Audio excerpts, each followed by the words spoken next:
Thank you, Hashem, for the best fucking day ever. Oh my god. I love you too.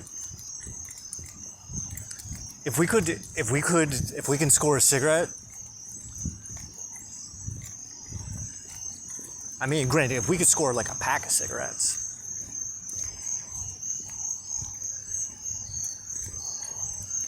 I'm good with one. Just a cigarette.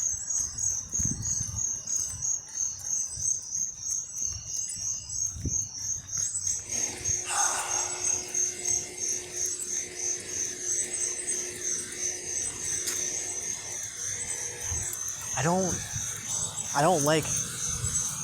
don't like the idea of bumping into somebody who has one and then asking for one. I don't like that idea. I mean, maybe unless there's old guys there, because his cigarettes are only like $5. They're not very good. But that's not really the point. I prefer a fucking cigarette that I want.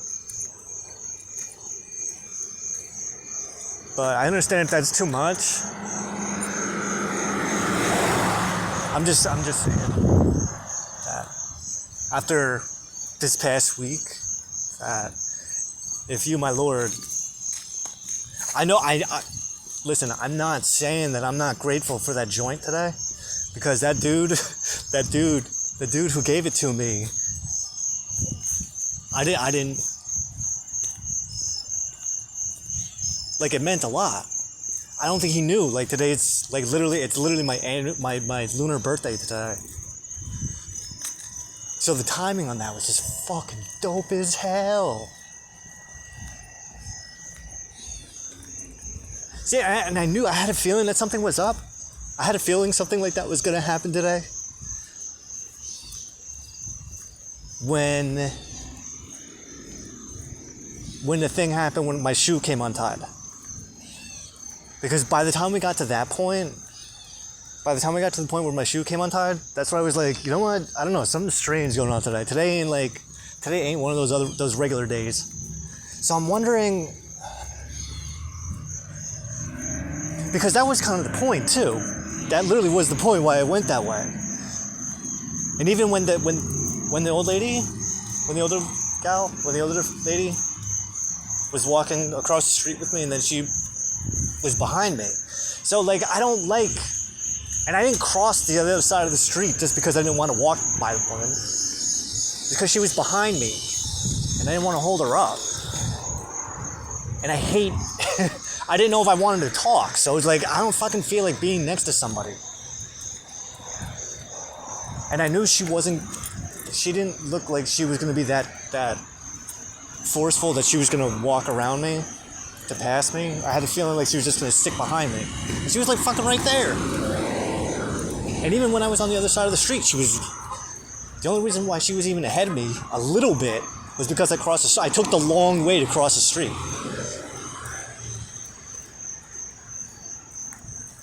This way that she could actually get ahead of me. I don't have to worry about walking next to her from the other side of the street. I don't know. It was just in my head. And then once I was on the other side of the street, I'm like, well, you know what I could do? I could make this next left. Because if I take that next left, then that'll really change things up. But then also, jeez. But then at the same time,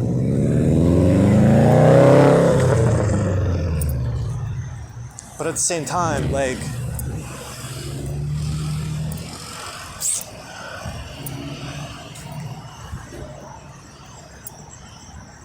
God damn it. Don't take the Lord's name in vain. That's not entirely what it means. It means don't be a hypocrite. Don't take the Lord's name in vain. Don't swear by the Lord if you don't mean it. Oh, I never thought of it like that. Hey, neither did I.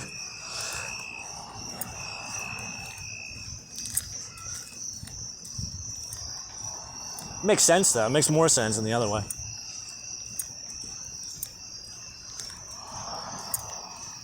Nah, I was crossing the street. The fucking lady. I don't know. I don't know if the person was gonna like. I don't know if they saw me, but it hasn't happened in a while. But the person making a left-hand turn, they were pulling out. They were going they weren't going fast, but they were going at a relative speed that told me, I don't know if they see you. I don't know if they give a shit. I don't think they were gonna hit me, but they weren't going that fast.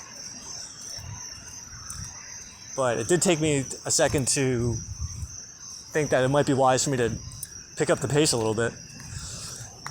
I think they said something. I don't know. I have my headphones on. Oh, what are you listening to? Oh, man. I never listened to this before. I never read this before. It's the 48 Laws of Power.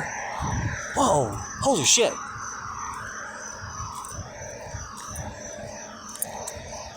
I started the audiobook last night. Fucking, it's 24 hours.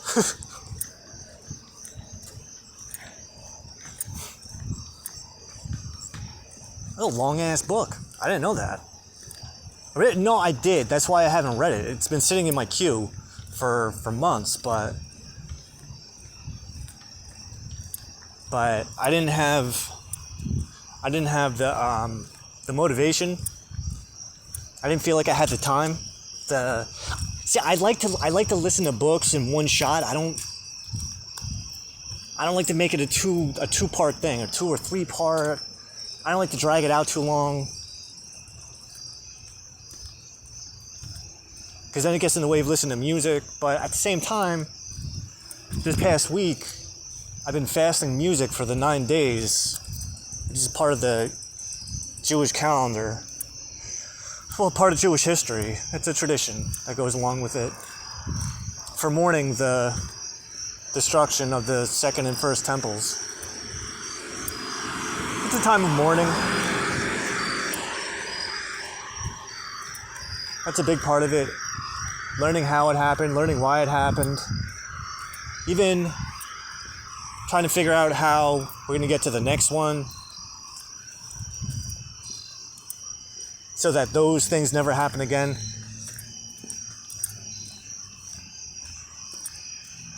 Well, to keep the third temple from falling like the first and second, you have to figure out what led to the first and second ones falling.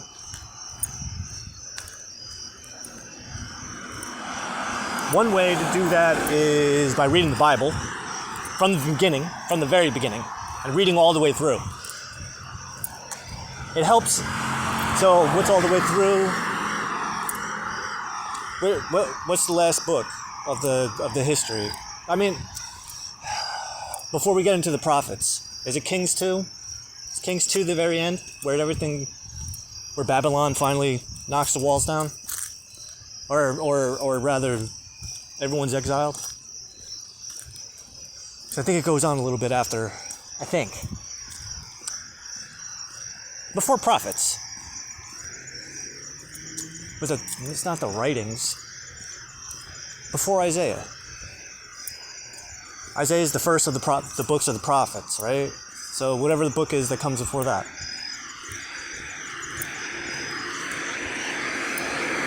After Jerusalem falls, right? So how do you learn from the mistakes of the past? By learning the past and looking at the mistakes, which is what the fucking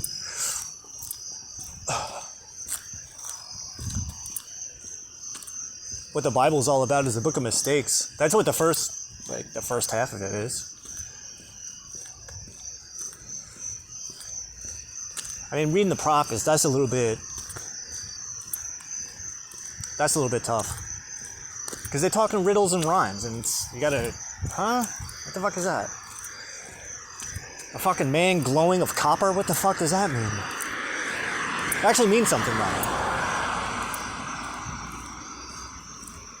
Not just the color of his skin, but the tone of his character.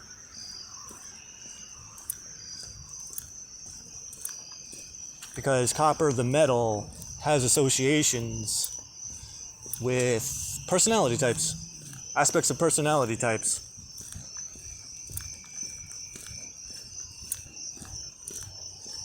So the guy in Ezekiel, who's glowing of copper, yeah, he might have like coppery skin, but what's more important is that he has a coppery attitude, demeanor, disposition, habit. Makes sense.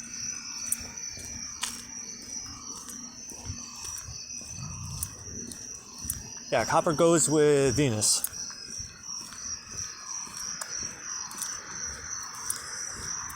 So, the angel of God or the man of God that Ezekiel meets at the construction site of the third temple, Ezekiel's temple,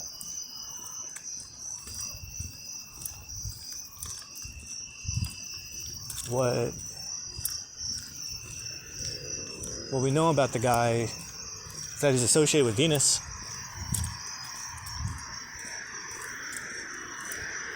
Because copper goes with Venus.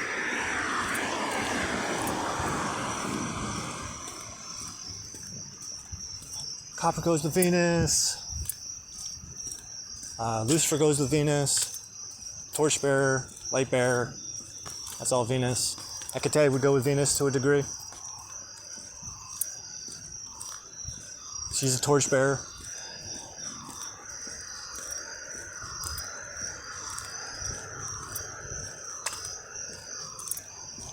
Well, she's not a goddess from all perspectives. It's a divine entity from another.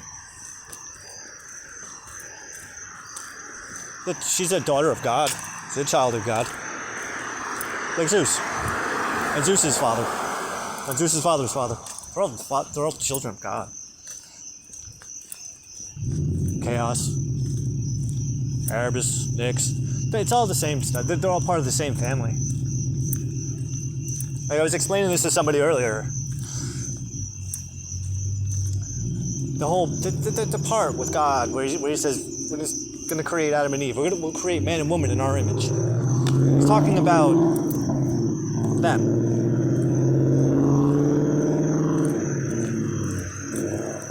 Right? Because God's the ultimate. And then all of the angels and demons and gods and goddesses, divine entities, all the non-physical guys.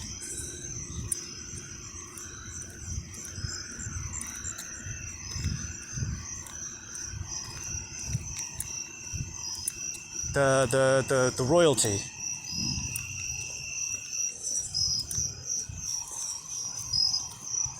Makes sense to me.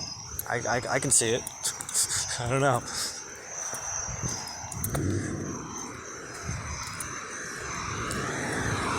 Yeah, so this whole week for the 9 days, because right now we're on the last day of the 9 days. We're on Av 9. And we're on my lunar birthday, which is fucking awesome. I went on a fucking way out of the way walk today. And ended up bumping into some dude who handed me a fucking joint. Which is fucking awesome. Still high. I'm still high as fuck.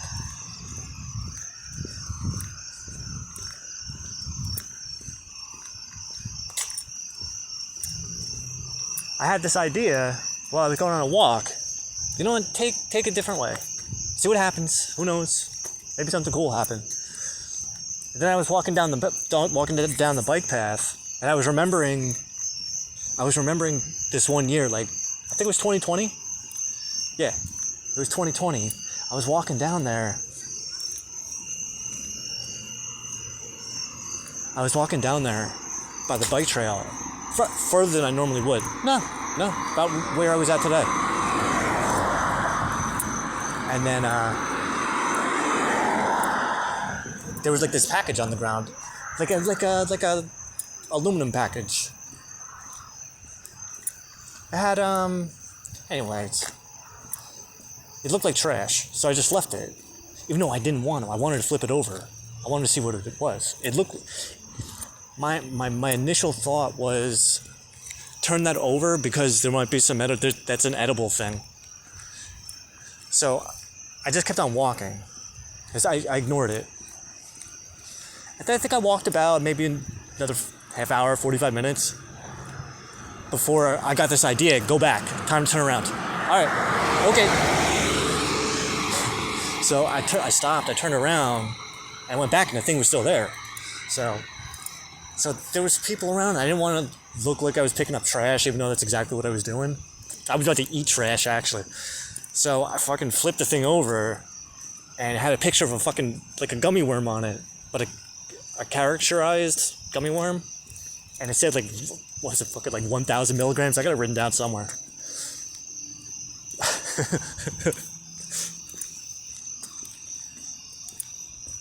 And there was one in there. And that was the thing. There was one in there. I'm like, whoa, holy shit. Holy shit. Should I eat it or should I not? And the fucking thing was full. I mean, it wasn't small either. So I'm thinking, I'm like, yo, I made a pact with the universe at that point. I didn't say Hashem, I was talking to the universe. I will only smoke pot, I will only consume marijuana products if they come to me. And that day, 3 times. So I ate the fucking gummy. Fuck, I forgot all about that. I ate the gummy. Then, so I'm walking, you know what, let's do that. Let's walk the same path reverse. Let's see what happens. I feel like I'm gonna get a cigarette at the end of this. And not just a shitty, not just any regular cigarette either, like a Newport or something menthol that I'm gonna enjoy. So I ate the gummy, and I continued walking home. I mean, it wasn't a half hour, 45 minutes, but I know enough time had passed where I wasn't sure if it was working or not. And part of me was like, I was looking for any excuse to be like, oh, I'm fucked up. But it was like, oh, fuck, I don't know if this is real. Or I don't know if it's any good. It might not be good anymore. I mean, it was fresh. It wasn't like it seemed to me as though someone must have dropped it within the past. That was probably around like 1-2 o'clock. I'd say somewhere within about 12 to 15 hours that it had been there, because it wasn't completely melted either. It was in the summer, so, and it was a hot day, so the fucking thing wasn't melted. It wasn't goop. Like, I was able to like pull the fucker out and chew on it and enjoy it. But I got home, I started writing. God, fuck. Hashem, I would love if I can remember. I would love it if that day was like on a lunar day, like a lunar Sabbath. That would be fucking awesome. Why? Because that would mean that it would be part of like the bigger picture. So when I write, I don't read everything. I only focus on the cardinal lunar dates. Because the cardinal lunar dates, they summarize everything. That's where all the highlights happen. Like today's the first quarter moon, Scorpio, right? Last week was the Leo new moon. Last Sunday. Oh. So everything I wrote on the new moon last week, the Leo new moon, I read today. And then wrote about what I read.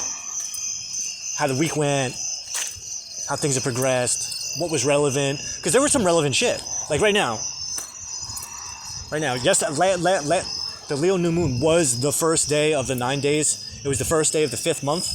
Today's the 9th day of the 5th month. So the 9 days are part of the 3 weeks.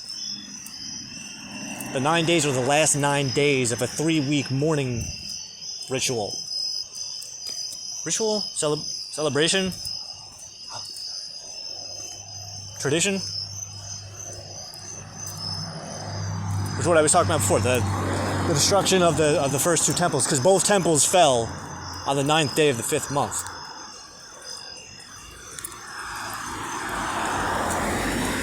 It's also the same day that this is the same day that Moses' nephew got killed, right? The day before Moses came down. The day before Moses came down, after the first 40 days, when the Israelites demanded that they wanted the golden calf, Moses' nephew, the son of Miriam, and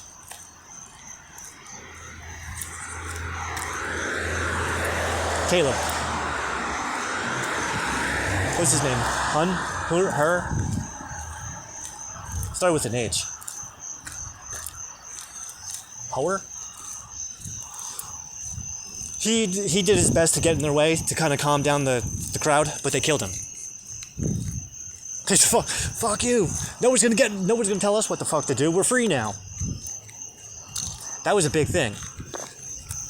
So you're taking these people who are generational slaves, and then you give them all the freedom all at once. Some of them didn't adjust exactly the way that everybody would have wanted. Like, some people took it really well. Some people didn't take it very well. Some people lost their shit. Some people went nuts because of just the change of environment.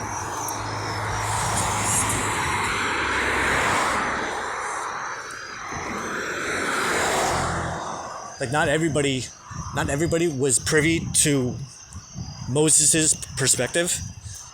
So not everybody believed what was going on, but at the same time, not everybody could see what was going on. People could see shit, but they didn't see the whole picture. People were only seeing maybe a small perspective of what was of the entire situation that was going on. That's why reading the books is really important, so that you know what the fuck is happening and why people were doing what they were doing, and how it was all relevant to what God was giving us rules for. The rules were designed to prevent what happened. So why didn't they work? Who said that they didn't work? The law evolves over time too. The law is a part of human consciousness. It's a part of consciousness. It's a part of higher consciousness. It's like the natural laws that human beings technically are obligated to fulfill. See, not everybody has to go past the 10 Commandments. The 10 Commandments, they're really not that hard.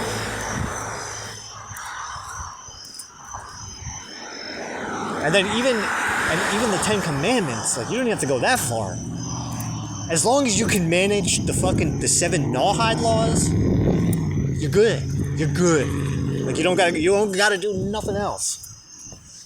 But there's people that won't even do that. They refuse with all of their fucking heart and soul. They refuse to acknowledge the one. Because as long as you can acknowledge the one, the rest of them are so easy. But I guess it's human pride, I suppose.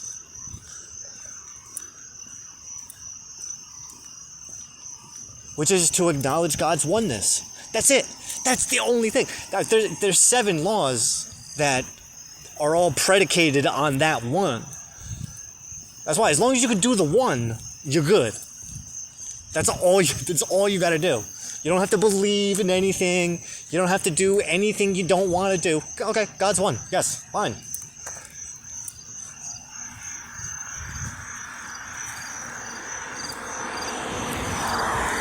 Because if you could do the one, then the rest of them are just natural. And that's kind of the way that it's supposed to be. It's not, no one needs to be told what to do. As long as you know what to do, you're trusted to do it on your own.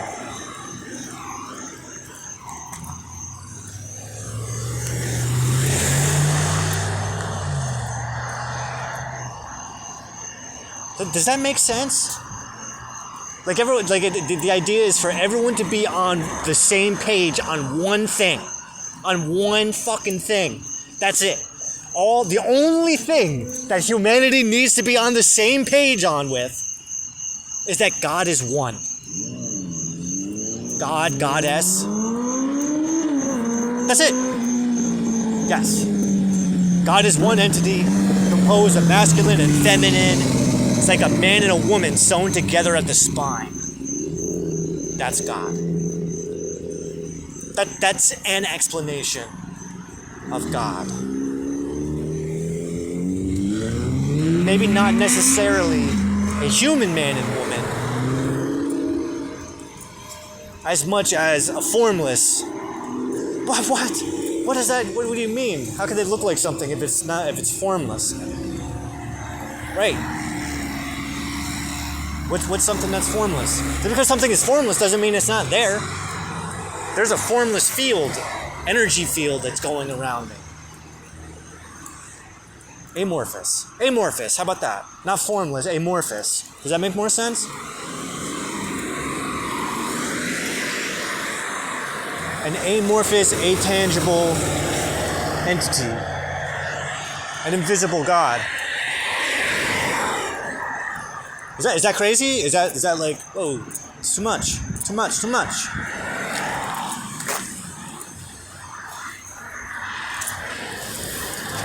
Oh, he's a narcissist. Okay, so are you.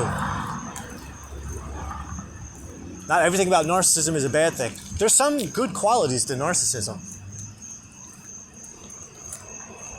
Sometimes narcissism is a really good counterbalance to, what is it? What would you call it in an environment that wants you to feel less than what you are? Intentionally or not, but what would you say that is? I can hear a narcissistic environment. Right. So how do you defeat narcissism? With love. Right. I know, but love of what? Of yourself. Narcissistic. Man, I love myself. It's not narcissism to love yourself. Yeah, it is. Yeah, it is. That's where the name comes from narcissist who loved himself. Yeah, but he loved himself in a bad way.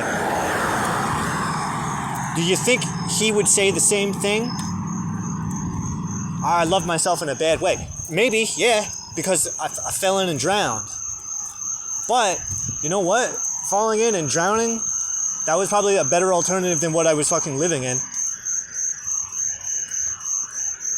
Because if it was that great, if I felt it was that nurturing, that nourishing to my soul, then I wouldn't be fucking stuck. I wouldn't be staring at a fucking lake all day, every day. Try to imagine it from my perspective.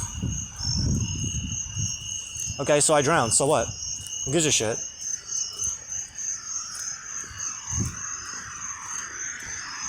I got nothing else to stare at. Like, what do you want me to do? Like, what do you want me to do? I got nobody else to be looking at. I don't got my phone ringing off the hook. I can't even convince people to pay me. Do you feel me? People want my services for free, but they don't want to pay me, which is fine. Like, I give it away, but sometimes I do ask because it's like, hey, fuck it, let me see what happens. I can go for a fucking pack of cigarettes right now, you know? Like, I smoked a surprise joint. I had a surprise joint today that, I mean, it wasn't a full joint. It was less than half, but I'm high as fuck right now. Still. Hey, what's this? Joseph. Hey.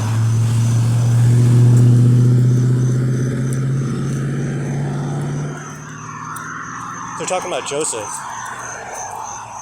Law 46. That's pretty cool.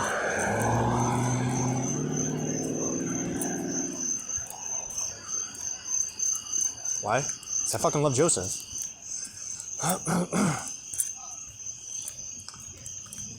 Joseph, that's the tribe I'm from. Well, Ephraim.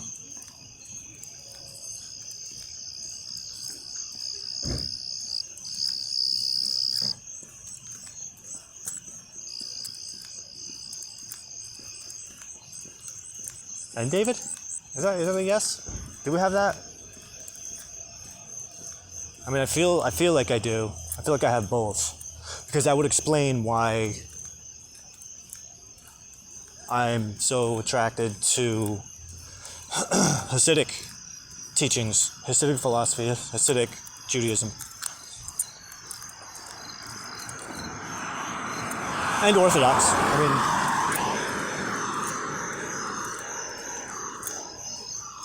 I get both. From what I know.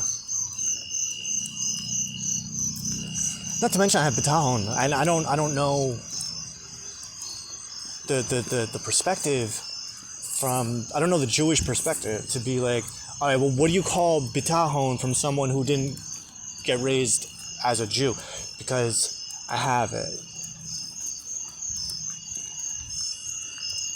Like, I don't, the only human beings that I've ever encountered that know what I'm talking about are Jews, you know? And even Muslims as well. From what I understand, Islam has its own term for bitachon, which is trust between yourself and the Creator. But now trust in the Creator is reliant on the relationship that you personally have with the Creator. You know what I mean? Like you have a relationship where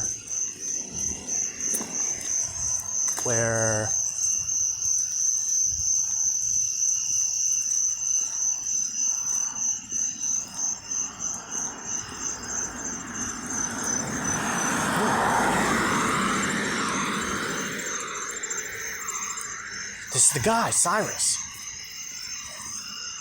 the Great.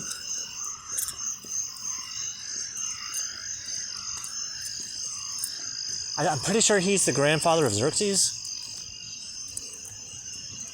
And Xerxes is the husband of Esther, Queen Esther, daughter of Mordecai. And they had a son named Cyrus.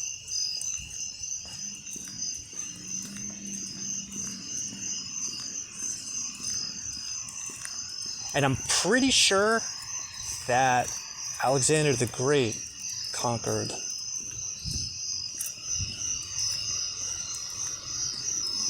Persia while it was under his rule.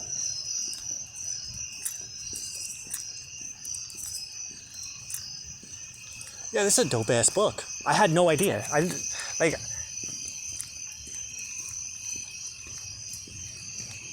knew it was long, but I mean 24 hours, yo.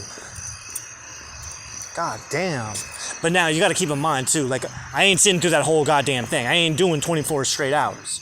So I got Audible playing.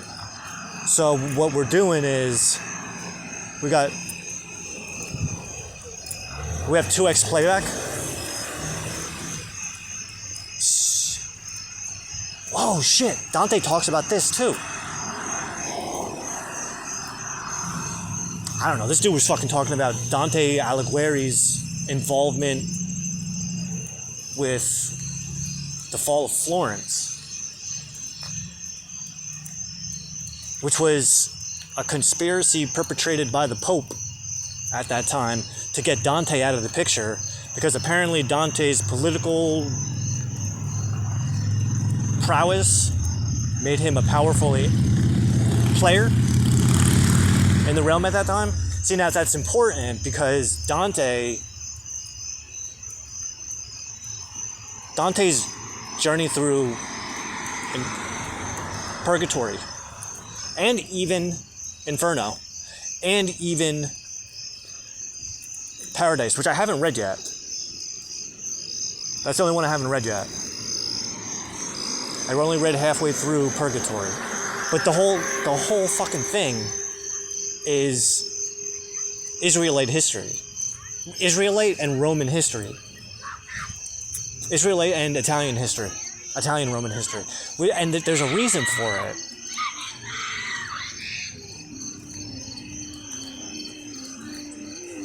Right, there's a really good reason for it because Rome, Emperor Titus was Emperor Titus was the one who destroyed the Second Temple.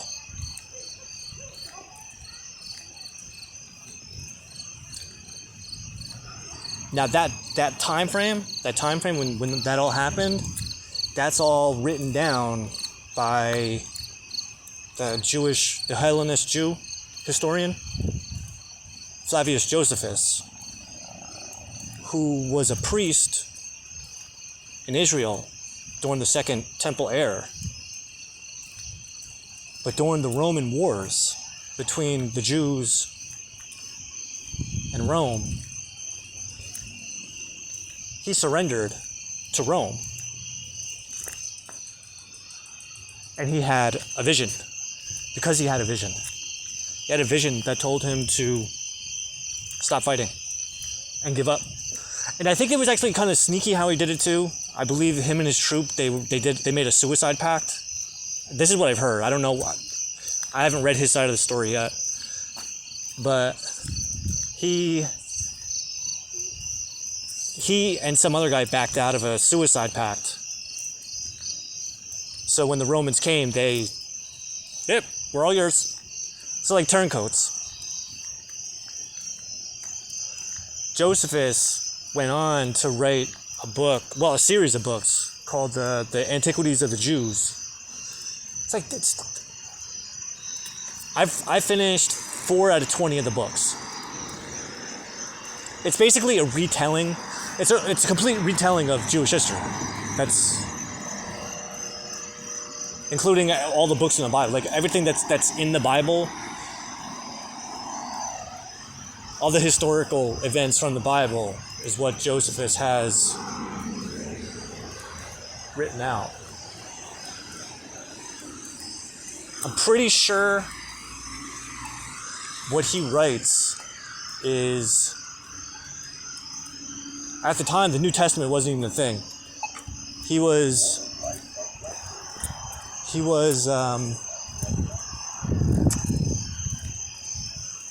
alive when Jesus was alive. He actually has a reference to him in his book.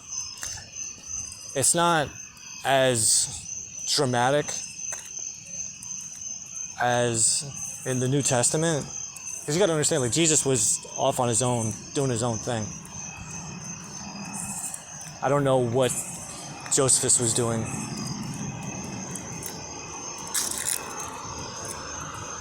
Prior to Jesus dying.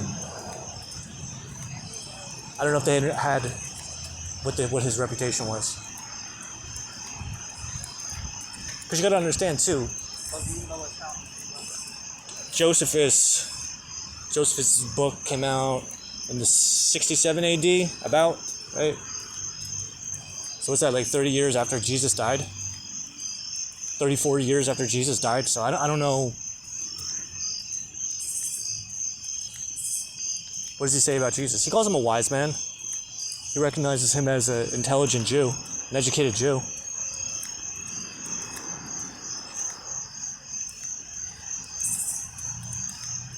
The issue with Jesus was that he was just kind of doing whatever the fuck he wanted to do. Not whatever he wanted to do, he was just doing what he was told. It wasn't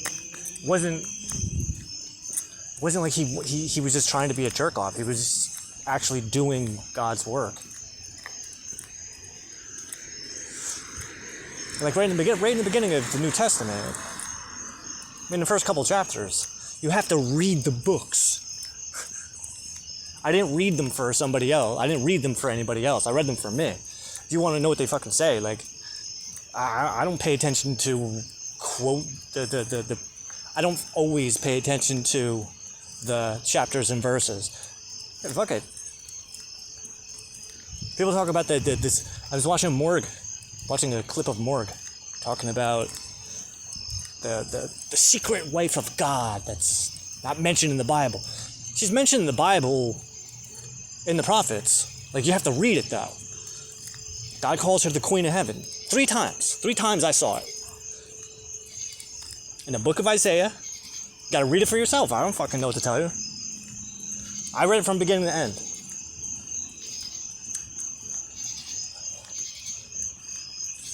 Book of Jeremiah. I see doubt in his eyes. Yeah, well, Google it. Just Google the 3 books that the Queen of Heaven is in. And she's only mentioned once. It's not like they're having this huge conversation about her. God just brings her up and is pointing out how he comes first. I didn't take you out of Egypt so you could be giving burnt offerings to my lady. That was kind of the mindset on that.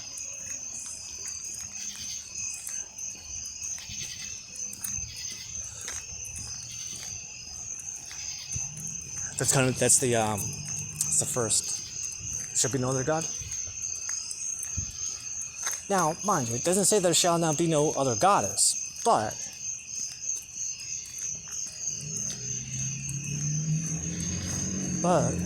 what? Oh my God! Those are.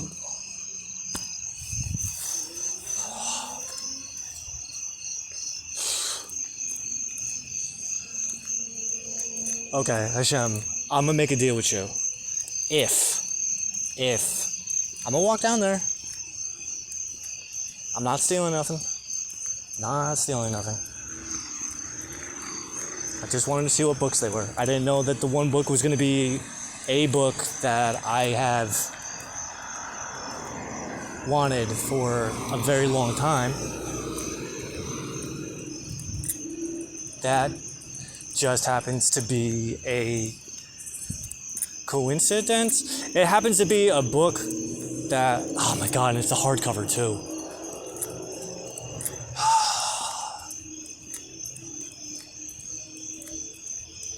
I don't have a pen. I want to write in the one. I'll put it back in the box when I'm done. There's a library box over here. All right, we're gonna walk down. We're gonna walk down all the way to the fucking end because it's only 43 minutes. Like, I got another hour left. Okay, Hashem, I'm just. This is what I did with that gummy, the gummy worm. I said, I'm gonna leave it. I'm gonna come back and I'm gonna check on it and see what the fuck this thing is. And it turned out to be a gummy, and I ate the motherfucker. Oh, that's right. And then I was writing when it kicked in. It was amazing. It was so cool. So after about like 2 hours of writing, maybe 3 hours of writing, I don't know. I was writing for a while. I decided to get up to go for another walk, and again, I was walking down this path, but in the opposite direction, which is where we're going. Which is not the only time I found a joint that way. But I started walking, and I'm kind of just walking back and forth on that part of the path, and it started to rain. But I have that bench. There's a bench that I sit under a tree. So I just hid under the tree for the duration that it rained. And it only rained for like maybe a minute or two. It was really quick. No, it was longer than that because that whole party got sketched. There was a party, a kids party, in this apartment building on the outside, and they had like, I don't know if they had like a little blow up house, but they had a big ass table out there. There's people smoking, kids bouncing around on shit. So when I was walking back after it stopped raining, I walked in that direction again. I saw one dude like cleaning up one of the tables. Like literally, they were bringing everything inside, or he was bringing everything inside. And as I was walking past, I saw him light a blunt. I'm like, yo, yo, any chance? And when I went out for the walk, I said to the universe, I said to God, like, listen, I'm not going to look for pot, but if it finds me, I promise I'll smoke it. And I had already eaten the gummy. So I asked the dude, I'm like, yo, bro, can I trade you a cigarette for a hit off that blunt? Or for like a hit or two off the blunt? And he was all about it. He's like, yeah, no doubt, man. So I gave him a cigarette, American Spirit Dark Green. I gave him a cigarette, and he hands me the blunt. He's like, yeah, enjoy it. Smoked it for a little bit. Yo, it's good. So after we split, I kept walking, and I said again, like, yo, I got a thing going on right now. So like, you gotta mind, my brain is in a very special place because this has happened twice in a few hours, in like just one day. So then what ended up happening was I kept walking in that direction. And eventually I came up to an overpass. And when I came up to the overpass, like, mind you, I was high as hell. And I had like, I think I had like $1. Like, no, it had to be like $5, $10, maybe some shit like that. Not a lot. Only like literally dollars. But I had a plan for what I was doing with it. I was going to the liquor store to get a not a 40, but a tall can of beer. Because what I like to do, and I think what I ended up doing, yeah, because there was intention there, I wanted to practice losing my shit.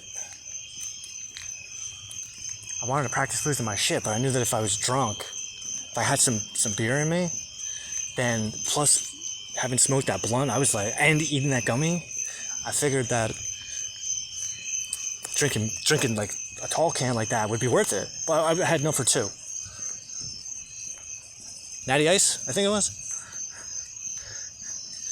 So when I was walking, there was these like 3 or 4 Mexican dudes that were hanging out up there. I didn't say nothing to them. I wanted to. I was thinking about it because this was around COVID time.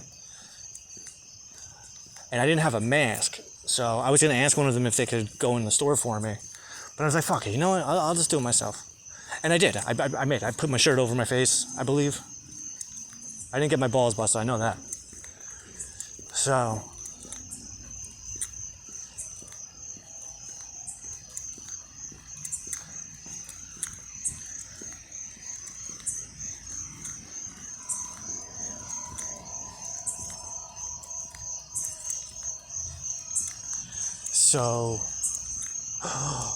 please.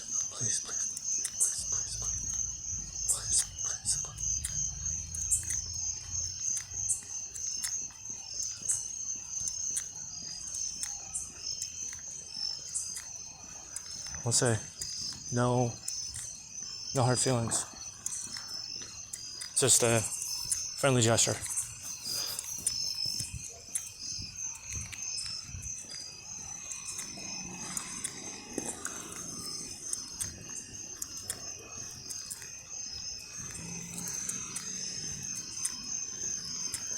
Sir, could I trouble you for one? I got like my last one here, buddy. Ah, all right. What's up?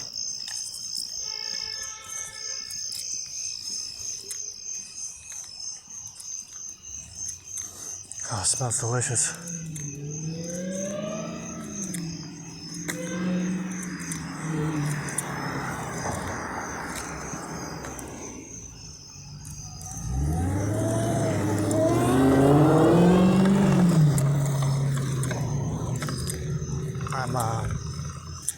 I'm not gonna lie that I'm mad that he said that. Like, I'm really mad. Like, I'm really, really, really, really mad.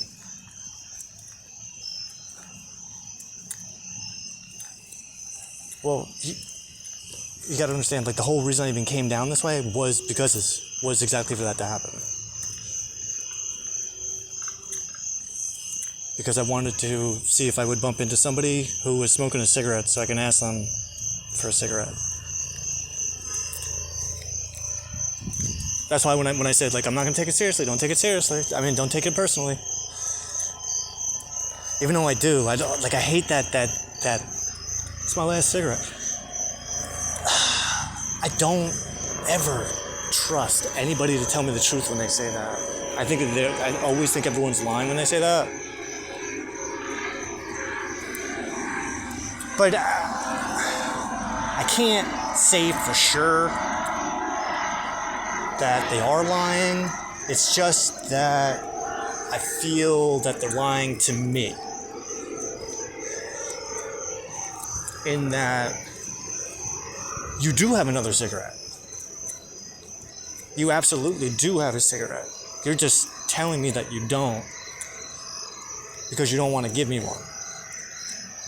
Because you don't like the idea of giving out your cigarettes that you work so hard for. Go fuck yourself. Who the fuck are you?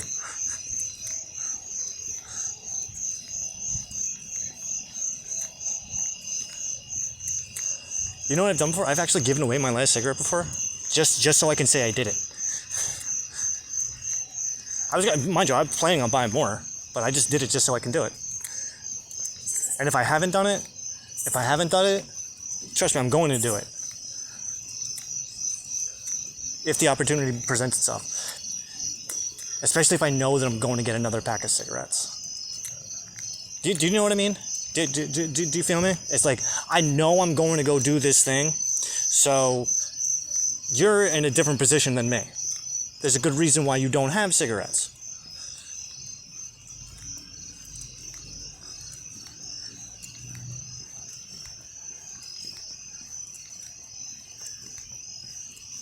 I remember giving my last dollar away. I remember fucking setting my last $10 on fire. I've set my last $10 on fire. That was in 2018. And listen, I don't think anybody owes me shit. I ain't saying that.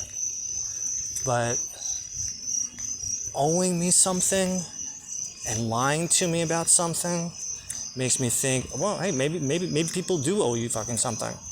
Maybe that's why they're lying about it. Maybe that's why they ignore it.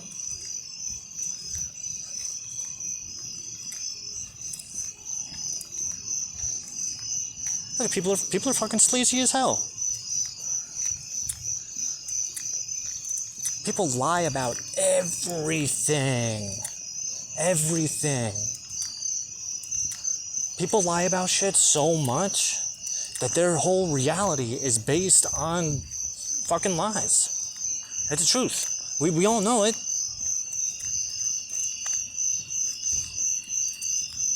The news is a lie. History is a lie. Some aspects of history are more lie than other aspects of history. But the really fucked up thing is when the lie is more prevalent as truth than the truth. Who the fuck decides what the truth? God? God decides the truth. That's for sure. And that is why we're gonna walk this way. We're gonna see if Pops is outside. And then let's see. And then we're gonna walk back in that direction. And if the everything box is still there,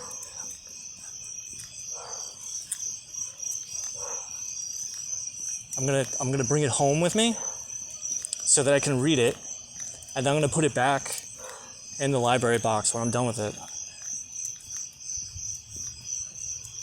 Or I could just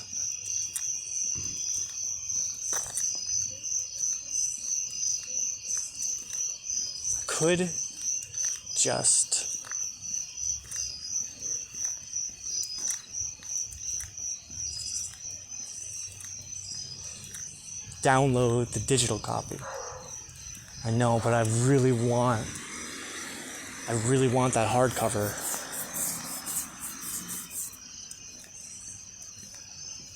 Why? So that I have a reason to stop putting it off. That's why. You know what I mean? It's in my mind. It's constantly in my mind. Like, oh shit, I gotta get to this. That's why I wish I had a pen, because then I can at least write in it. And mention, like, hey, I'm gonna bring this back. I'm gonna borrow it. This way I know it doesn't get stolen by the wrong people. Even though, honestly, realistically,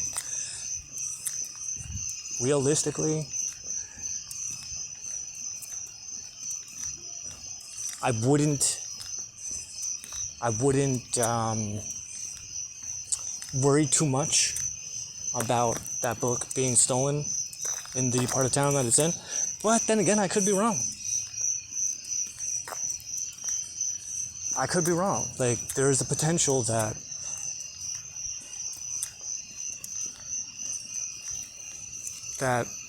nice, friendly-looking people are actually really malicious on the inside. I've been reading American Psycho, which I like it. I do. Because I like seeing the parts of myself that Patrick Bateman is reflecting back at me.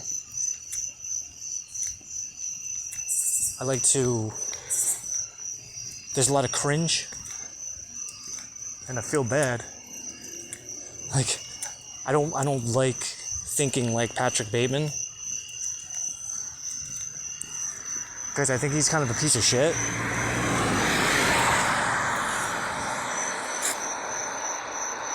But really?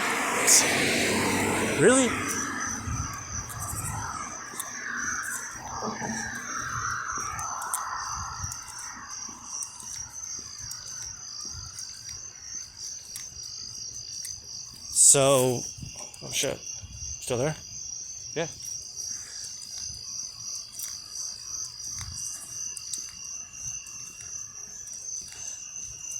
I don't like the way that he makes me feel when I think like he does. Well, you're not supposed to take it so seriously. Why? That's the fun part. Like, how do you get into the character? How do you understand the character? How do you understand what the character is trying to speak to you? How are you supposed to understand what God is trying to say to you through the character, through the story? It's a form of magic. Like, you do it. Like, if you read any kind of like magical text, it's the same concept. Like, what is this trying to tell me? What's the individual message that you got for me?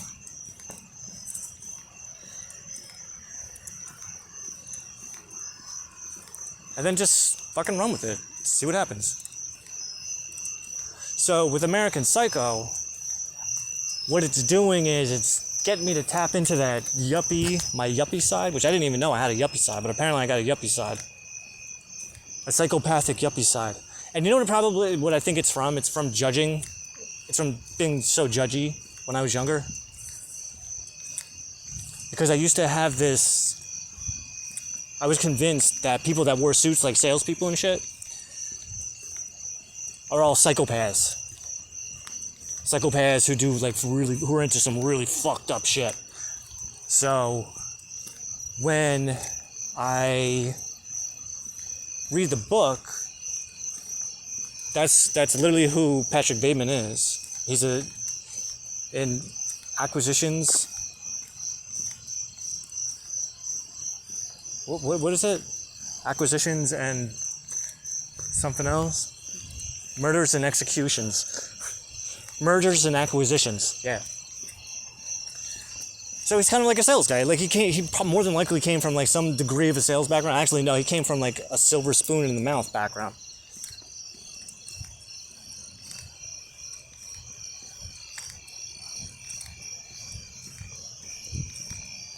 But it seems like all of his friends and all the people that he works with, because they all come from the financial district. They're all on Wall Street.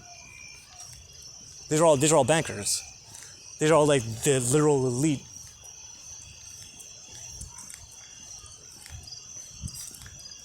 I mean, mind you, not all these guys are like top guys. I don't know how many of them are even top guys. But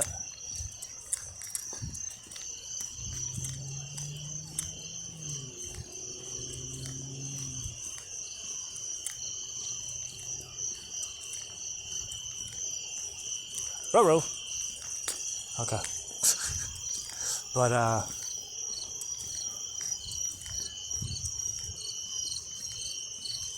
know the dude that lives there. Not that one. Well, I know that one too, but that dude over there. What if he still lives there? He works at Buffalo Wild Wings. I forgot his name. My man over here is there. He even remembers me.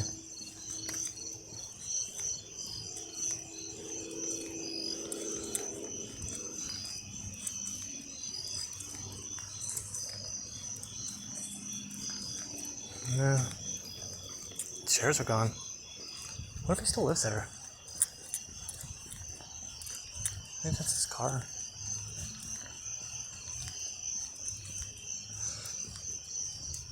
Well, this was the idea. It's like I wanted to walk down here. We just turned around. So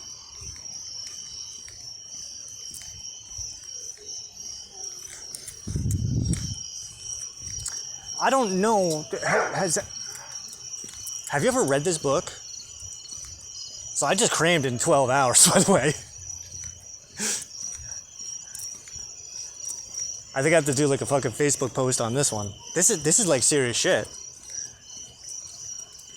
Oh my god. This isn't just for like from people who want like I don't know the type of people that this book is breeding. I mean, I do and I don't. People who want to acquire power.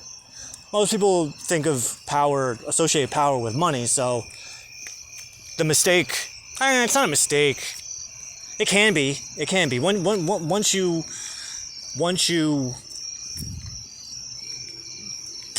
give all your power away to money, then that's when it becomes an issue. That's when it becomes an idol. Which was part of the problem with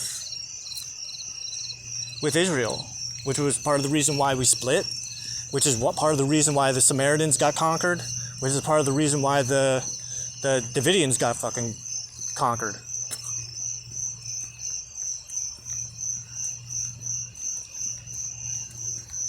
Like, there was a lot of shit that was going down. But a lot of it had to do with money and corruption.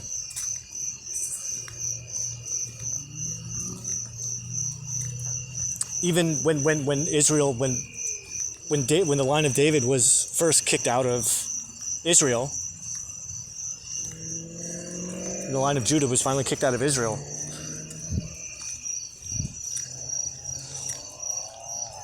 King Solomon's son, Rehoboam, he was going to increase taxes. He was ready to kick the shit out of the people.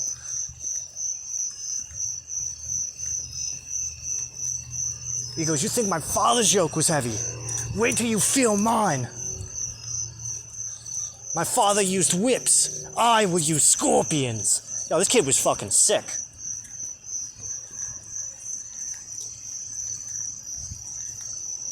He even talks shit on his father. Yo, King Solomon's son.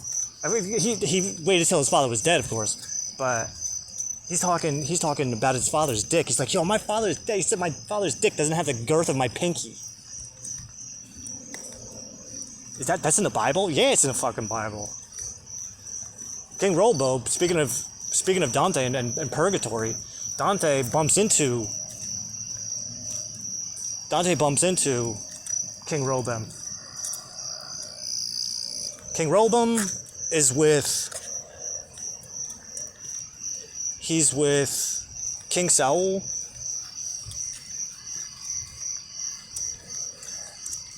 and who was the king before David, and the general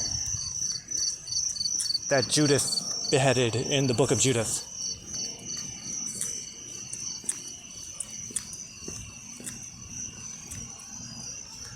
Both? You want me to go with both? I'll do both. Hashem, you're telling me to take both because I know somebody's gonna miss out on their books, but what we're gonna do is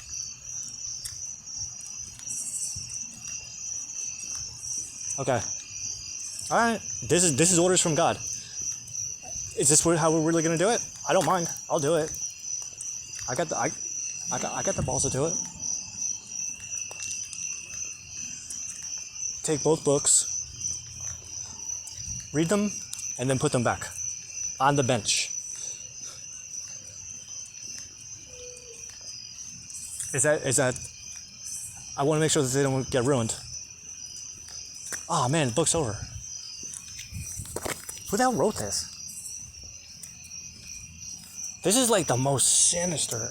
I mean, there's some sinister shit that's going on in there. How so?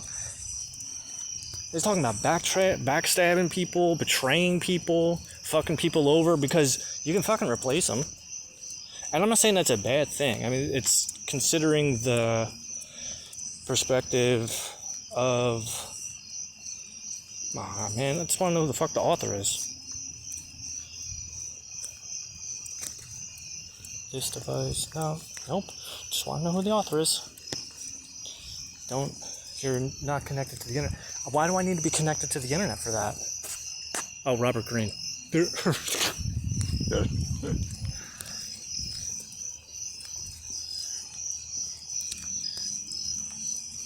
was good. I fucking loved it. I started it last night around right now. So, and mind you, like I said, it was a 24-hour book, right? Exactly 24 hours.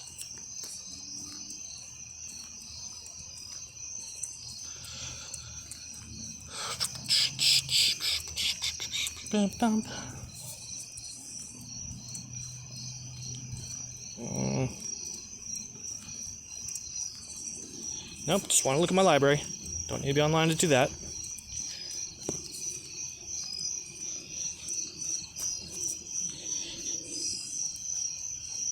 $11.5 hours on 2 times playback. So what's 11.5 hours times 2? It's 23 hours.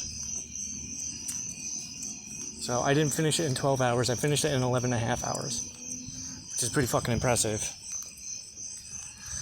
So we now have pushed it so that I have within 1 week, because this started last week, on the 1st of Av, I gave up music because it was suggested that part of the Chabad tradition is that no music is listened to during the 9 days. Also no meat, but I ate meat a couple times because it was there. It was just offered to me. It was like, all right, I don't want to say no. Don't say no to an offer. When somebody offers you something, you don't say no to it. That's kind of like an insult. Like, nah, I'm too good for that. Because I'd be lying if I'm like, nah, I don't want it. Nah, that's cool. No, I do want it. You're willing to do that? Do me that kind of good deed? Sure, gladly. Thank you. I appreciate it very much. Thank you, Hashem. Because what we learn with the Bitahon mindset, Bitahon consciousness, Bitahon, is that all good deeds, no matter who they come from, whether your mother, your brother, your sister, your friend, a stranger, whomever, that good deed ultimately came from Hashem, from God. So yeah, it was my mother who offered me and bought me the Chipotle on Monday, but ultimately it comes from Hashem.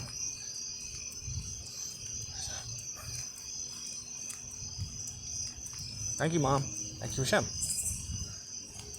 Because everything happens according to God's will.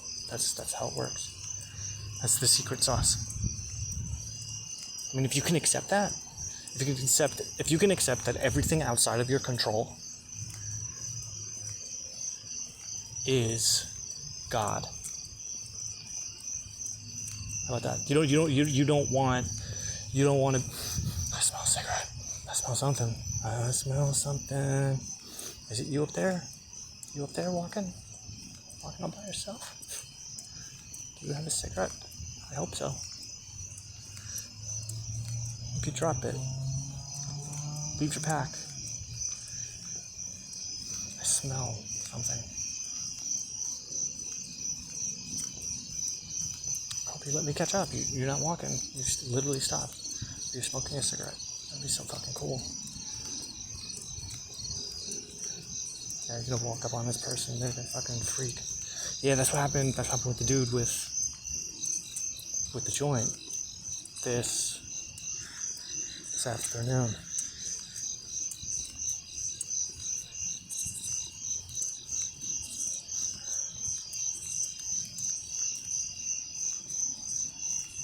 This is weird.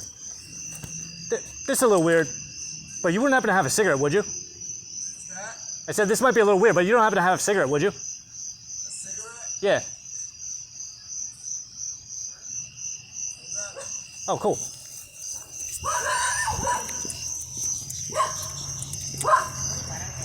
Appreciate it. I got the whiff walking up. Oh. And I'm like, cool, man. I appreciate it. Thank you. You're welcome.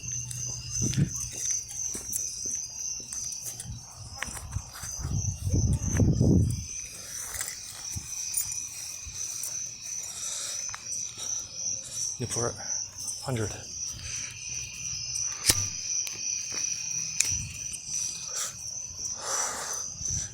And what did I say in the beginning? Thank you, Hashem.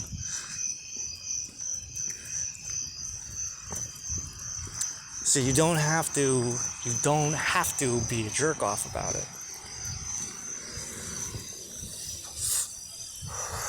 Meaning, just because everything comes from Hashem doesn't mean that you don't show gratitude to the person.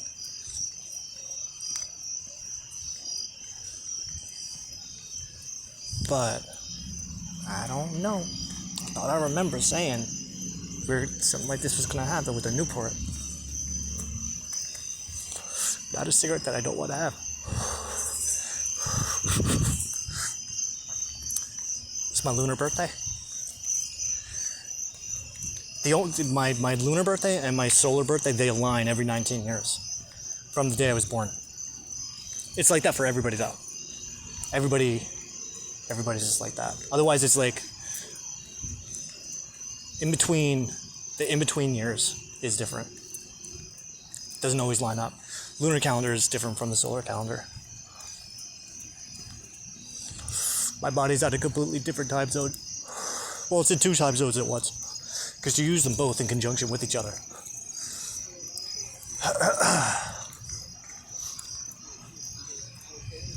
The astrological time zone is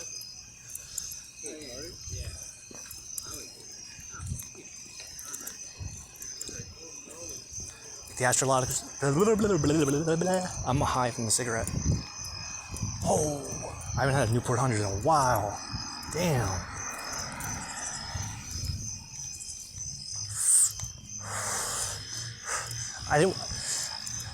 It's gonna be weird. How'd you know I was smoking? That's why I threw in I didn't see him smoking. I have seen him out there on the porch before.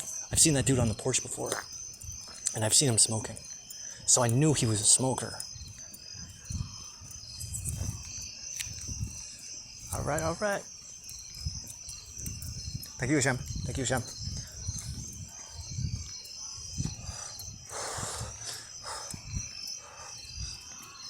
Did I say trouble? I don't want to. Can I trouble you for a cigarette? Did I say that? That's how I meant to say it. I wanted to try out just different verbiage. Can I have a cigarette versus can I trouble you for one? That's a different.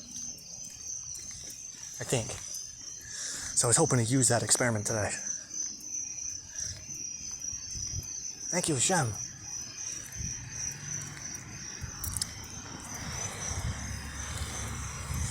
I was playing this all day after I was high. Coming out for a walk and seeing if something like this would happen. Alright. So I'll take this as my positive that we're doing the right thing. Save those books. So now here's the rationale. So think ahead. I've already mentioned about the potential that the books had the potential of falling into the wrong hands. I don't think anybody would really do anything. Kind of a jerk off to fuck up a book, but people are people. I don't know, it could also be part of a sting operation, for all I know. And technically, the Bible says you can't do something like this, but it also says can't do it to Israelites.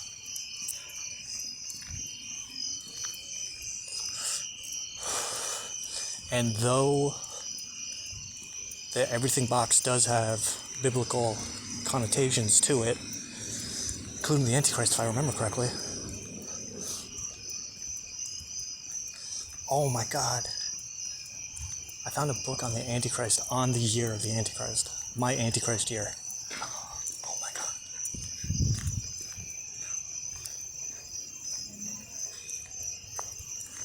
God. That's cool. We'll see.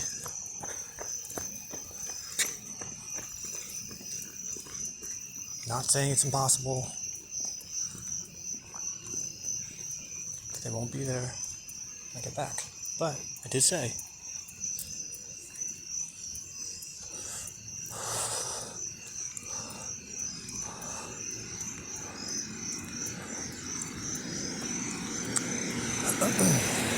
So we can presume that these are books owned by Gentiles.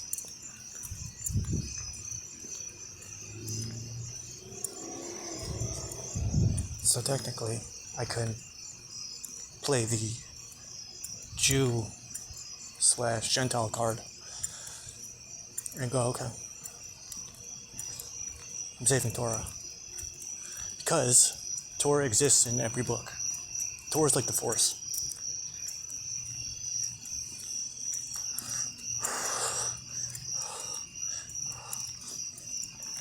To a degree. Torah is an aspect of the living Force. It's in the books, which is where we learn how to become more sensitive to it. So like Force sensitivity, aspects of Force sensitivity are related to Torah.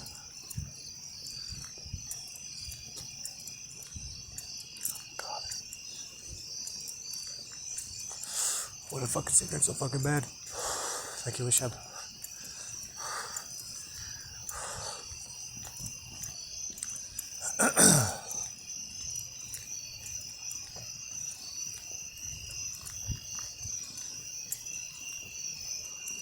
So realistically, oh cool, she's walking backwards. She's walking back. And she's not going that way, I don't think. She might or she might not. So she's walking back this way. She's not going by the bench where I saw the books.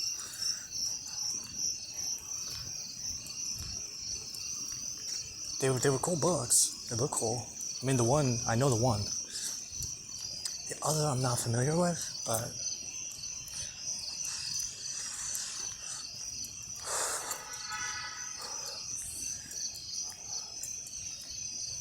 the other one was called like The Shadows.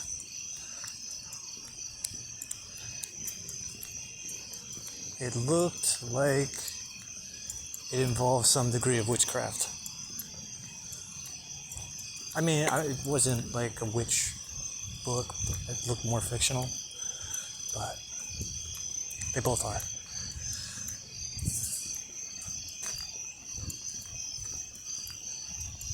So it's not like they're not relevant to this week.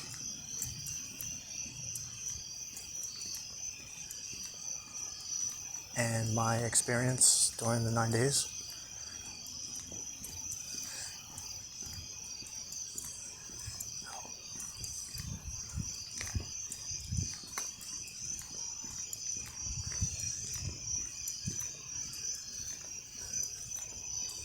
So given the timing on everything, I mean, it looks like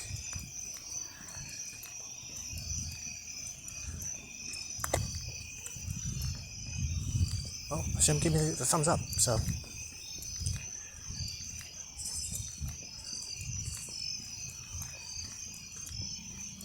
best lunar birthday present ever, if this works out.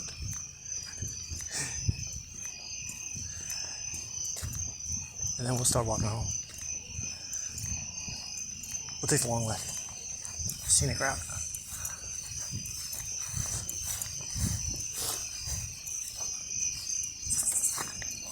The lake is pretty as hell. I think I see him.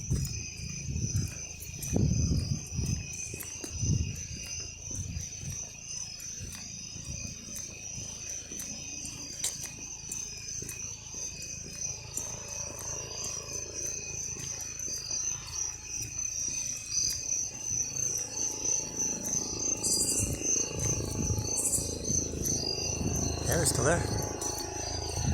Alright, Hashem. That's what you want me to do? I do it.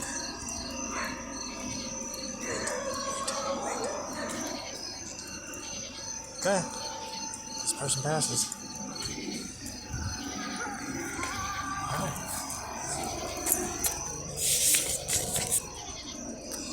Okay. The shadows and the everything box. Or covers. No, I'm walking that way. Why'd I walk this way?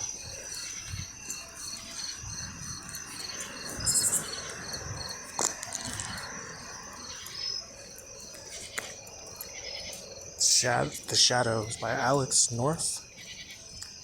Oh, dude, Richard Kadri. I forgot about that. I fucking love Richard Kadri.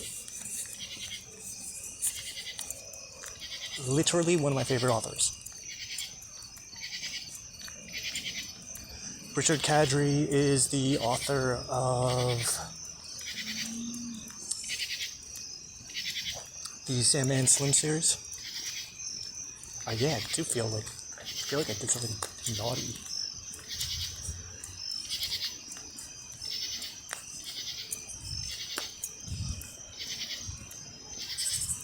But at the same time, I don't think I did.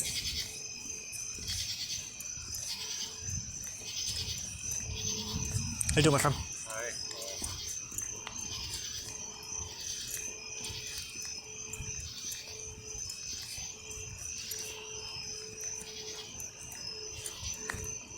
Right, so Richard Kadri, he did the Sandman Slim series. Oh my god, I fucking love Sandman Slim.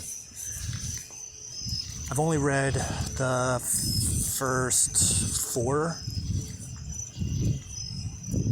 I read Sandman Slim, Killing the Dead, Devil in the Dollhouse, which I think was like more of a... It takes place before Aloha from Hell. And I read Aloha from Hell. And I think the next one is Runaway Gods. I'm pretty sure I only read the first part of the first chapter. Runaway Gods.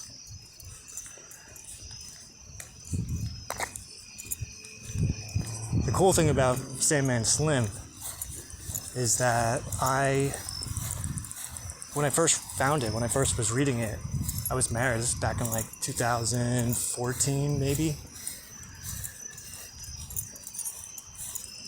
Sandman Slim's like an adult version of Harry Potter, but not really. Not even close. Not close. It's about occult magicians. Heaven, hell.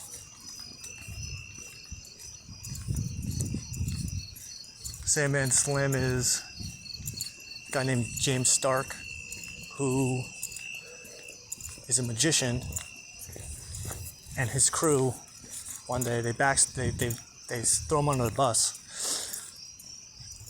and they cast a spell, curse on him, sends him to hell for 11 years. He was 19 when he went, he was 30 when he got out. But while he was in hell,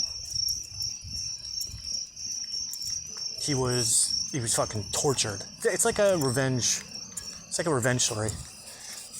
So he comes back more powerful than when he left.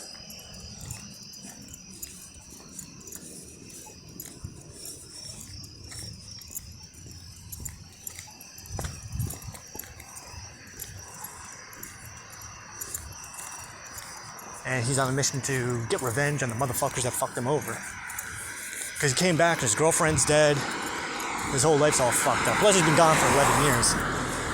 Getting raped and beaten in fucking hell. But you can't die in hell, so he was used as like a gladiator. A Hellion gladiator. So he would fight in their gladiator competitions. And eventually he got pretty good. And he got really good at killing demons. And eventually he got hired by one of Satan's main guys. He would do assassinations, shit like that. So when he came back to Earth,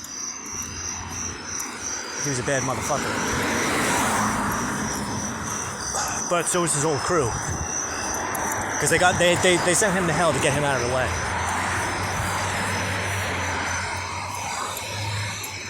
It's dope ass fucking story. I'm totally spoiling this, but the guy who fucked him over, he doesn't get him at the end of the first book. It's actually at the end of the second book, right? Is it the end of the second book where they finally catch up with each other? And he fucking makes him blow his brains out.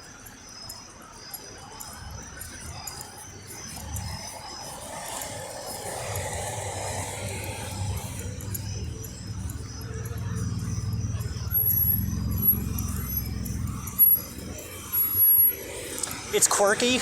There's quirk. I'm not gonna lie. There's quirk.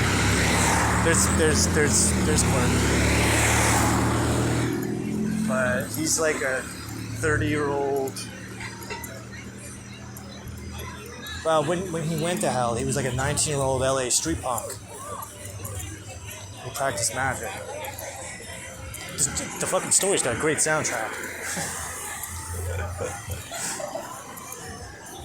How could a book have a soundtrack? Because he discloses the songs that are playing at some points in the book, and they're fucking good songs. I listen to the same shit that I listen to,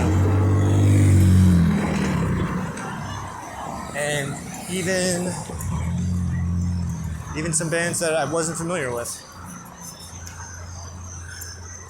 and some songs that I was. So it was like, all right, cool. This is like totally meant for me.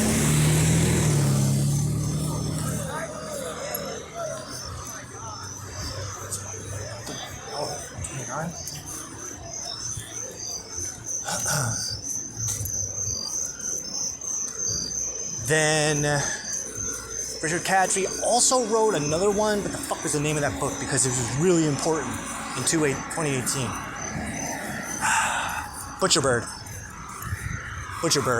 When I first left my house, and I first went to stay with my grandmother, my father's mother,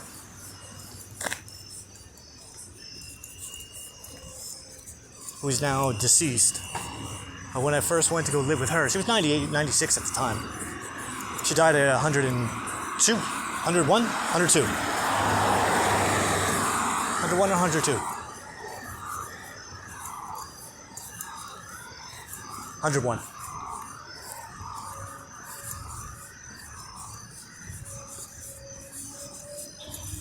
I still have not been told that she died. I'm just kind of going off of rumors I heard. But I trust them. I saw her last picture, and she was corpse-like in the picture, and she died maybe a week or so after I saw the picture, her last picture.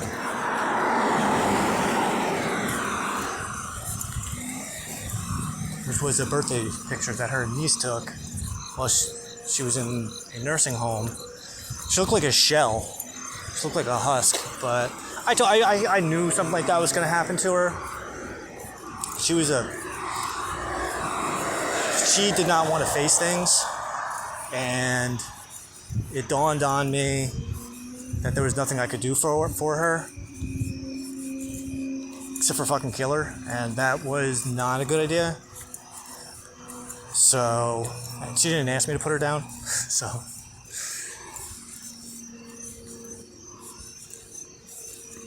I kind of had to wash my hands of that so I could live the life like she told me to. Go live your life.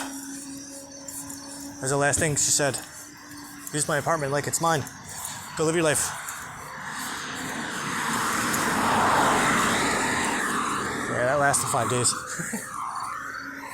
I was right, literally, it was right after it was the day I got divorced. The day after I got divorced, actually. Because the first time I had seen her in months was the day that I got divorced, but I didn't know it was the day that I got divorced until later on that night when I went back to her apartment after she told me to live in her apartment. She was in the hospital because she fell and broke her hip. Because she lived alone. And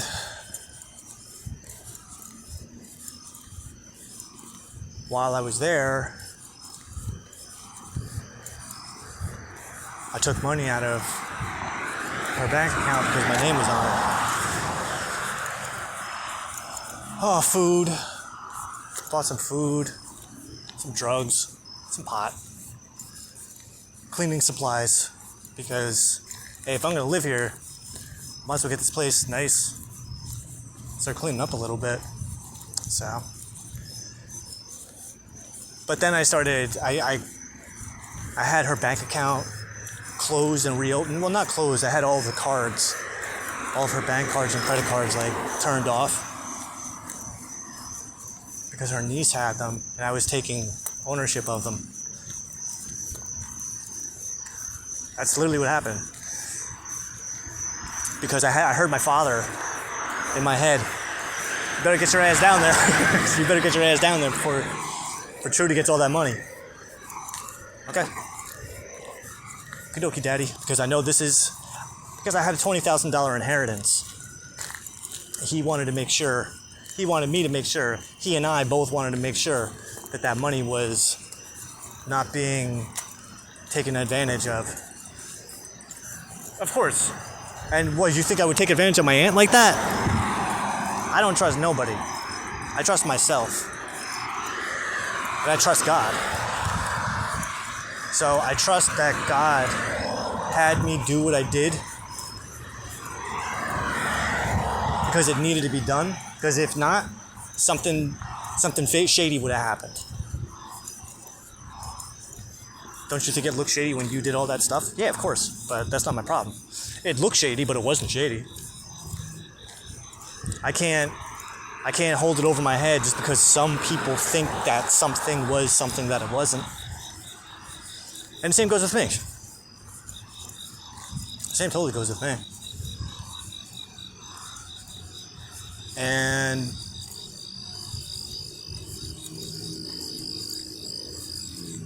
I believe that it had to do with me just walking in like I own the place, but realistically I did, because that's my grandmother. I don't give a fuck if you have been watching her for these past couple months. That's the reason she's even in this situation, is because I left. She told me to live there, take what I needed. Okay, I'm in charge. Now, should we have had that conversation with her niece? I agree. Should I have had that conversation with her niece? Yes, I agree. Should she have had that conversation with her niece? Yes, I agree. Now, my grandmother didn't say anything about me taking over the money part. But she did say to take what I needed. And And so I listened to the instructions of my grandmother because she didn't put a limit on what it is that I could and could not take.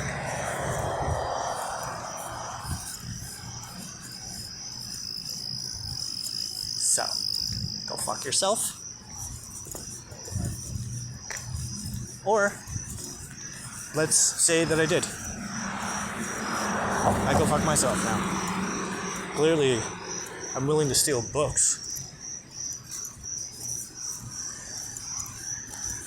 There's no doubt that I have it in me to steal money from my dying grandmother,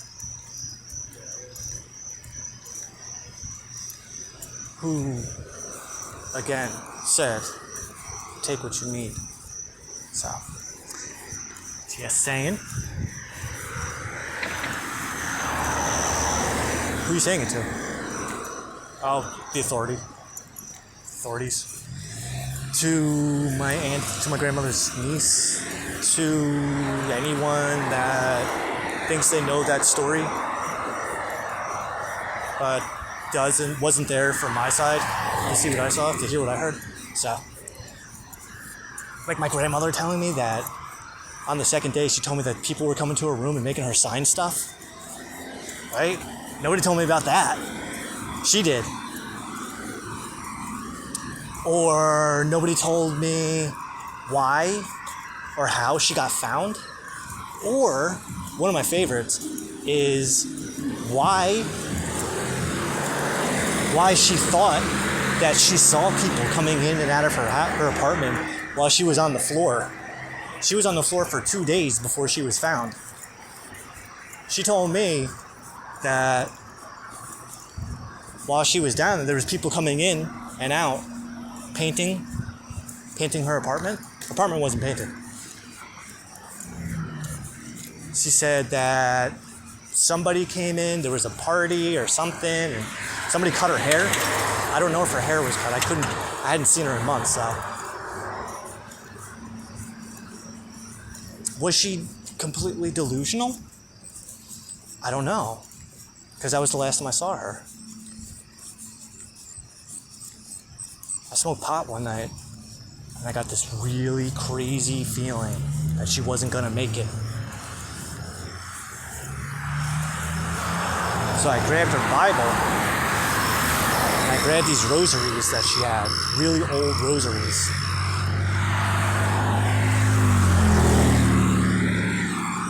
And I walked to the hospital because I thought I was giving her her last rites.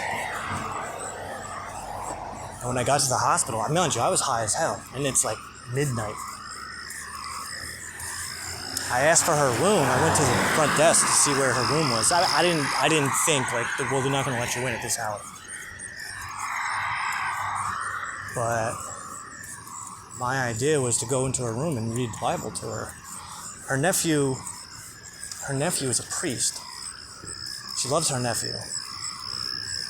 He was there for my father after his father died when he was 14. And the story that I was hearing in my head was, if this is the end, if this really is, and it very might well be, 97-year-old woman at this point, and she just broke her hip and she's in the hospital. When I talked to her, she wasn't 100%. I lived with the woman for 2 months. I know her. I've known her for my entire life. She was not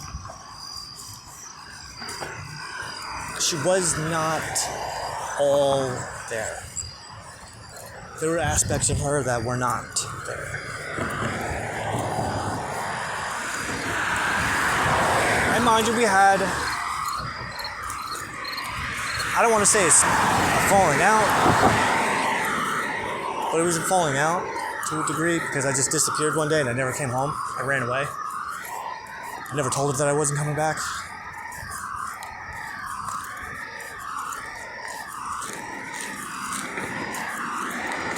Which was my choice, because the last time I saw her, which was the day after, she told me to live in her apartment. I told her that I was divorced, and I told her what was on the court documents. Told her that I lost custody to my son, that I didn't have child support, but I did get alimony. When I told her that, she said, good, go live your life. So, okay, Grandma. That is literally what my father's saying. Okay, yeah, they were serious.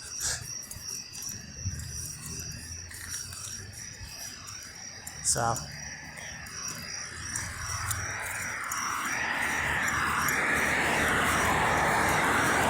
it's not like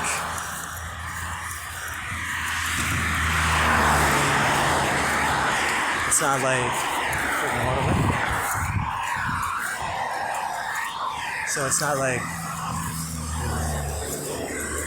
it's not like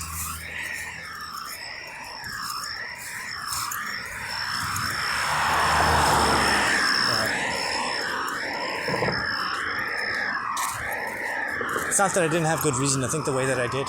I thought I had really good reason to think the way that I did. That's why I didn't feel bad about it.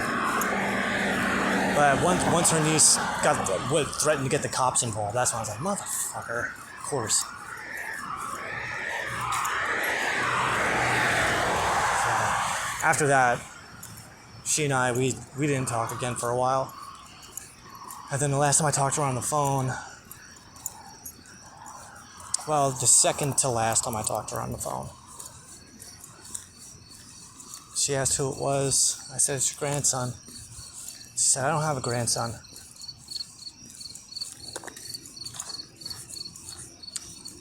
Then I talked to her one more time later, one time after, and she was giving me a hard time about what city my father was born in. It was relevant to a conversation that my sister and I were having.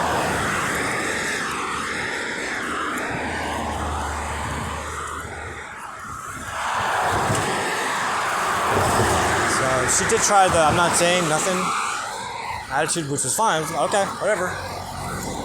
But you know better than me. I don't have anyone else to ask. And so she did end up telling me. It's 10. That's it. It's only 10.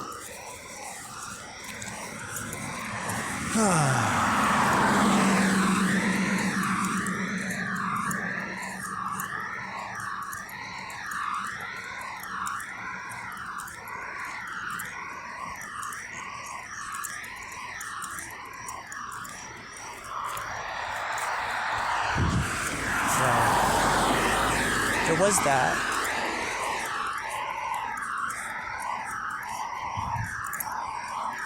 This guy fucking cigarettes. Oh, this guy money for cigarettes.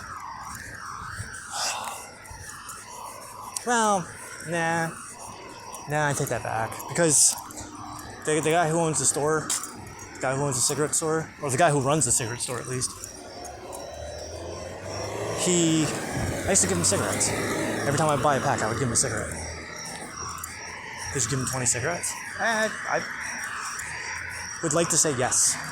I would like to say that I gave him the equivalent so that when he gave me the pack and I told him, I don't have any money, I'll pay him back tomorrow. I don't know tomorrow. Might not have money for a while. Hey, okay, you just pay me later. Okay. When was that? That was the second or third day of Passover. It was during the counting of Omer. So I think I'm pretty sure it was like within the first 3 or 4 days of Omer, of the counting of Omer.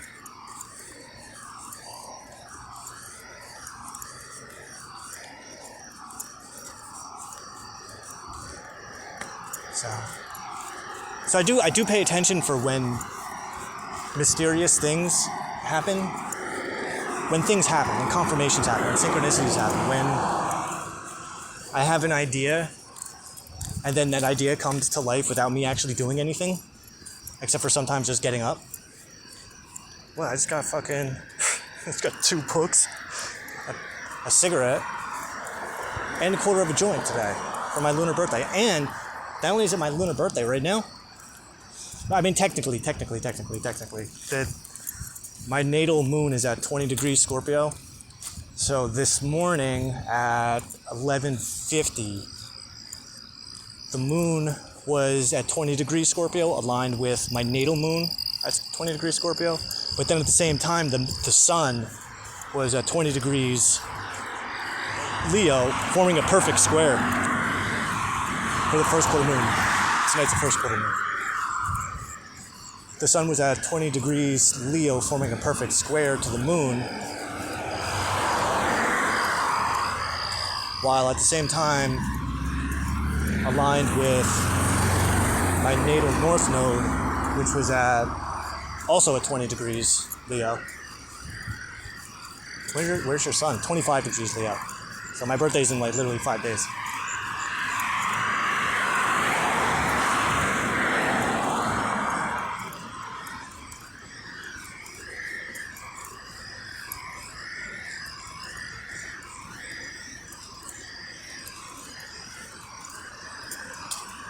Tonight's the 9th. Right, my birthday this year is next Sunday, which is the day before the full moon, which is on Monday. The Aquarius full moon on Monday.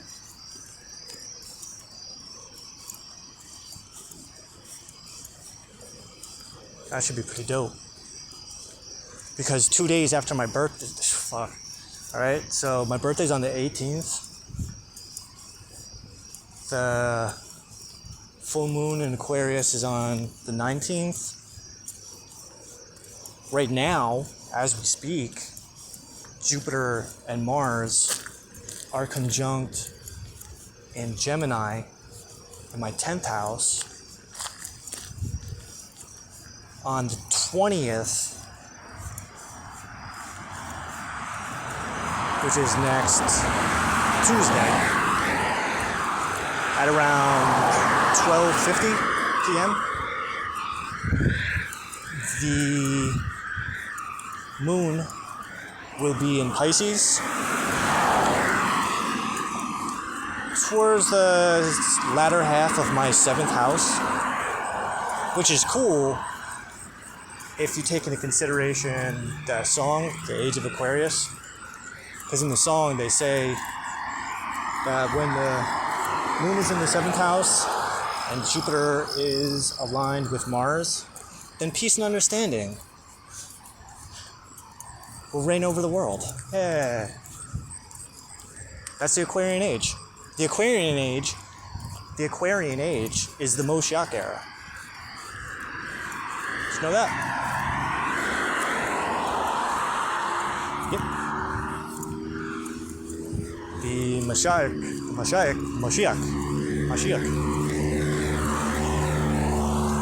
Christ, the second coming of Christ.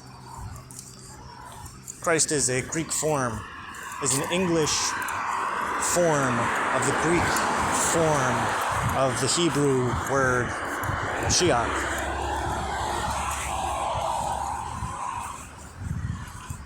So technically, on the 20th, I will officially be, well, my lunar chart will officially show that I am the Age of Aquarius. Which is perfect because Aquarius is on the ecliptic. Meaning that when the sun rises over the equator during the spring equinox, the constellation of Aquarius is behind it. At dawn, at sunrise. And for the next 30 days following, the sign of Leo rises over the horizon at sunset. Oh, a star-sized ego, the Eye of Ra. I knew that made sense. Like, that's kind of what I was thinking. Nilly, when I was responding to Nilly's video about change can't into I don't want to, which is a tactic I've been using for a while. I was really pleased when I saw that. I was like, fuck yeah, dude. That was awesome. Because last year at this time was when that epiphany kind of came to me, inspired by my ex-wife. I forgive the parts of you, I forgive the parts of me that you can't, and I forgive the parts of you that I don't want to. I'll say that again. I forgive the parts of me that you can't, and I forgive the parts of you that you... One more? You want to do it one more time? Like a big boy? I forgive the parts of me that you can't. I forgive the parts of you that I don't want to. So when Nilly dropped that video today, for people who don't want to go to therapy, change I can't into I don't want to, that's like one of my favorite things to say. I can't believe this. I don't want to believe this. I can't forgive you. I don't want to forgive you. I can't forgive myself. I don't want to forgive myself. I can't believe in God. I don't want to believe in God.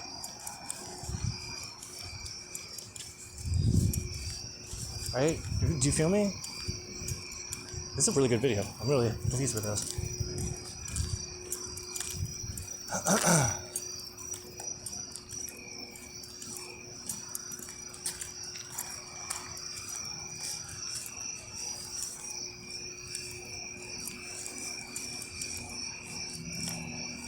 So, we're almost back to the house. We're at an hour and 52 minutes. Not bad. I was going for 2 hours, so this is like perfect timing. Back there in like 5 minutes.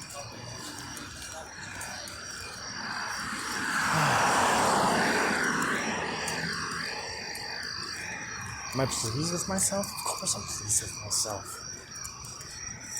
Am I pleased with the way that this recording came out? This is like the best thing ever. I don't know if anyone's going to be able to watch this and recognize the value that I place onto all these things, especially these books. You have no idea. Richard Kadri, he's like a hero of mine. I don't want to say hero, but I think he would be cool to talk to.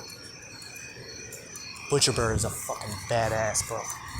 And one of the things I loved about Butcher Bird so much, right? About this tattoo artist named Spider with a Y.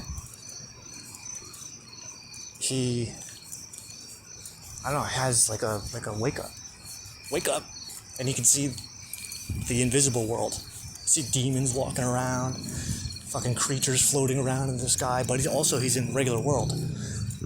So from his perspective, and it's just him who sees it. Well, him and other people like him. Not everyone can see what he can see. But what he finds out is that they're kind of like Harry fucking Potter land. There's this whole other reality this whole other dimension of reality that's going on that's hidden in plain sight.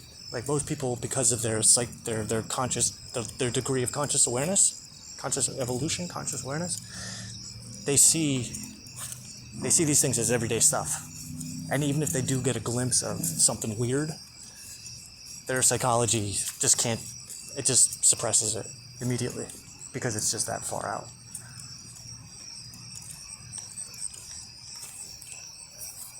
It's like lifting the veil. The veil was lifted for him. But how I knew he and I were going to get along was the fact that he smoked American Spirits like I do. Does he smoke American Spirit Dark Green? Because I know he smoked American Spirit. And I remember reading that going, what the fuck? Yeah, that book that was like,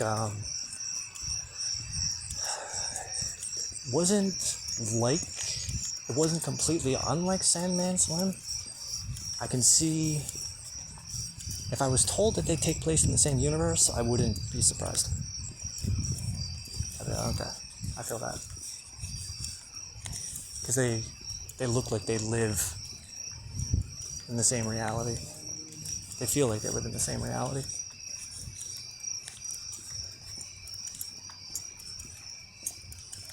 So I trust Richard's writing. And this one, Everything Box, I've tried reading it a couple times.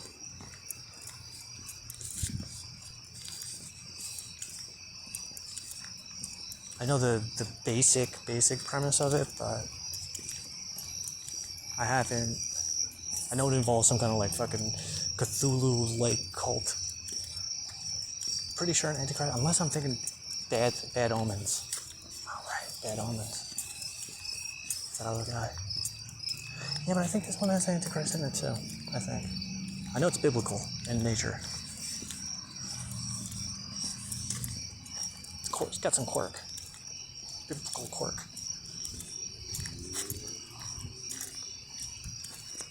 I'll take it as a sign that these are the books that you want me to read next. I know it. I can put American Psycho on break for a little while.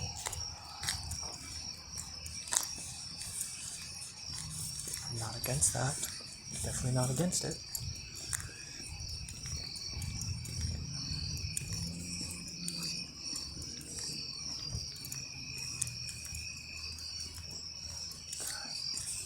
Alright, here we go.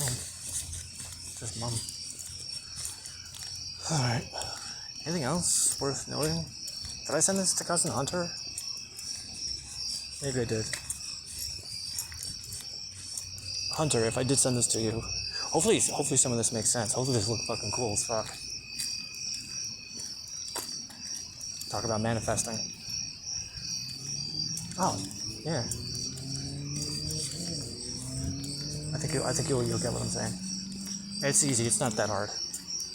I mean, it's not possible. All right, back at the house now.